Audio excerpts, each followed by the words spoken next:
Salut, salut, attends, bouge pas, j'arrive, je suis là. Aujourd'hui, dans cette vidéo, bonjour, on va parler d'une objection à la vente qui est « j'en ai pas besoin ».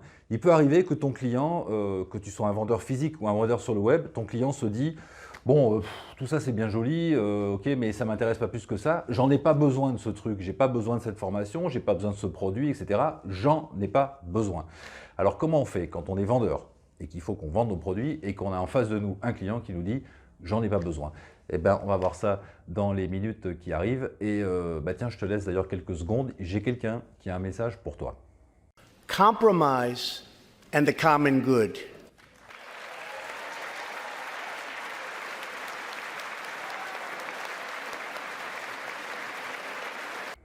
Voilà, j'espère que ça t'a incité à t'abonner à la chaîne. Si tu le fais, tu vas probablement rentrer dans ma liste email. Donc abonne-toi, rentre dans ma liste email et puis comme ça, tu recevras une fois par semaine environ ma communication.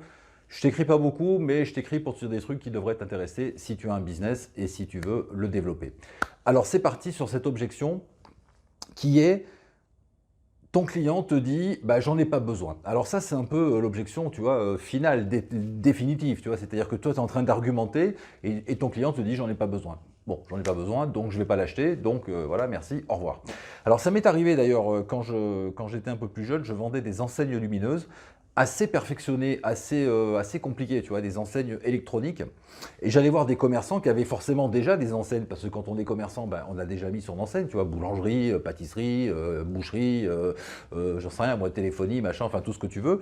Les gens, la première chose qu'ils font quand ils ouvrent une boutique, un magasin, ben, ils mettent une enseigne. Et toi, tu arrives derrière et tu leur dis, je vends des enseignes. Ben, je vends des enseignes, j'en ai pas besoin. J'en ai pas besoin parce que j'ai déjà une enseigne.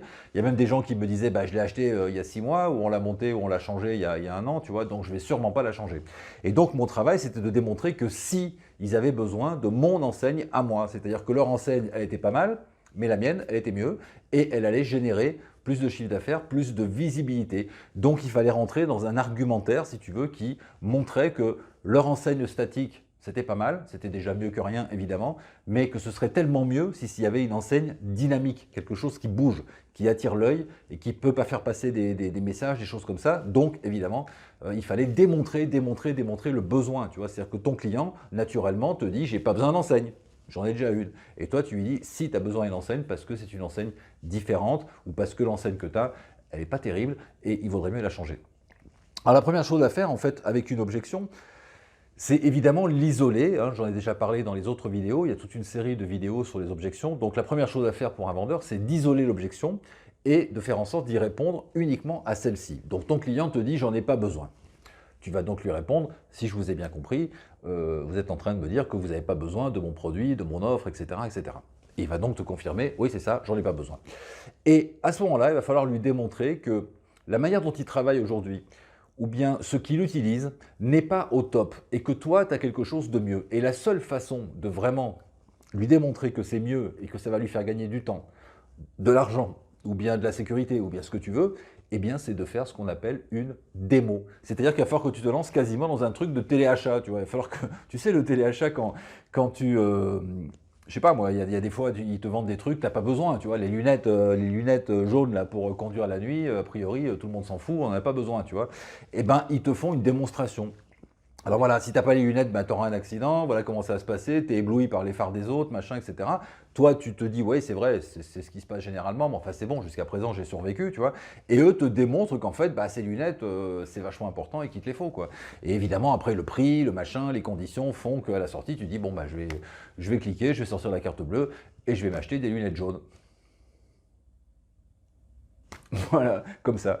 Alors, la big démo, si tu veux, la démonstration, c'est vraiment l'idée de montrer ton produit en temps réel, de montrer ce qu'il peut faire pour ton client et de lui démontrer que ça apporte un avantage. Encore une fois, un avantage de temps, ça va aller plus vite, un avantage d'argent, ça coûte moins d'argent, ou bien un avantage de sécurité, c'est plus facile de faire avec ça, ou bien un avantage de ce que tu veux. L'essentiel, c'est de mettre les arguments en avant et de démontrer que la façon de faire de ton client actuel n'est pas la bonne et que s'il avait ce nouveau produit, cette nouvelle offre, eh bien, ça irait mieux.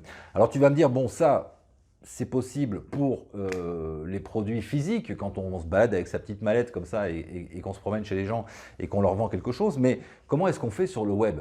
Bah, sur le web, on fait la même chose. Si tu vends par exemple une formation, il y a peut-être des clients qui vont dire « bon, bah, j'en ai pas besoin de ta formation parce que je sais faire le truc ou bien ce sujet ne m'intéresse pas ». Il va donc falloir fouiller pour lui montrer qu'il a des lacunes, que ce n'est pas le top du top en ce moment et que s'il avait cette formation, bah, ce serait mieux et ça lui permettrait de… Donc, qu'est-ce que ta formation, qu'est-ce que ton coaching permet de faire et en quoi est-ce que c'est intéressant pour ton client parce qu'il n'a pas forcément fait le lien. Tu vois, si tu vends par exemple une formation sur, je sais pas moi, le copywriting par exemple, tu vas dire à ton client, voilà, je vais vous apprendre à faire des pages de vente, à rédiger des emails, à faire du copywriting efficace. Bah, tu peux avoir des clients qui disent, oui, bon, voilà, j'ai un business sur le web, ça tourne bien, à quoi ça va me servir? Bah, il faut démontrer. Il faut démontrer que en étant plus à l'aise avec l'écriture commerciale, en étant un petit peu plus malin sur les pages de vente, en soignant un petit peu plus tout ça, bah, on va obtenir un taux de conversion qui sera meilleur, on va obtenir des ventes, en fait, plus de ventes et un taux de conversion meilleur. Donc, ça va générer plus de chiffre d'affaires, etc., etc. Donc, c'est intéressant. Voilà. Il faut le démontrer à ton client. La réponse à l'objection « j'en ai pas besoin », c'est la démonstration. C'est-à-dire qu'il y a une partie éducation. Oui, vous en avez besoin parce que, et ensuite, voilà pourquoi vous en avez besoin et voilà pourquoi c'est mieux avec ce produit que sans ce produit. C'est une réponse, tu essayes, tu vois ce que ça donne et puis tu peux en parler là ci-dessous, tu peux revenir mettre des commentaires sous la vidéo, on en parle si tu veux de cette objection et de toutes les autres parce que c'est une série, je te rappelle, c'est une série de vidéos que je propose. Tu regardes dans les petits i qui se sont affichés tout le long de la vidéo ou qui continuent à s'afficher, tu cliques dessus et tu accèdes aux autres vidéos. Ça peut se faire aussi bien entendu à travers la playlist. Tu fouilles un peu dans la chaîne et tu vas les trouver, il n'y a pas de problème. Il y en aura 1, 2, 3, 4, 5, 6, 7 vidéos sur les objections, c'est-à-dire 7 objections principales et comment est-ce qu'on va les traiter, cette réponse. Voilà, tu peux dérouler la barre sous cette vidéo, tu verras, il y a des petits bonus cachés, des petits trucs à récupérer. Je te laisse là-dessus, je te dis à bientôt pour une prochaine vidéo. Ciao!